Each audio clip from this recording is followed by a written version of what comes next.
সেই দিনকার আমরা চলে গেছিলাম মেলায়, আর মেলায় সেদিন প্রচন্ড ভিড় হয়েছিল। আর এটা হচ্ছে আমাদের দেখা প্রথম প্যান্ডেল। আর দেখো সোজাসুজিতে সুন্দরভাবে মহাদেব বিরাজমান রয়েছে, আর তার ঠিক পাশেই প্যান্ডেলের গায়ে সুন্দর সুন্দর ভগবানের চিত্রকলা আঁকা আছে।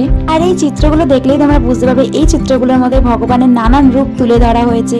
আর এই সবের মধ্যেই বিরাজমান রয়েছেন আমাদের মা জগদ্ধাত্রী।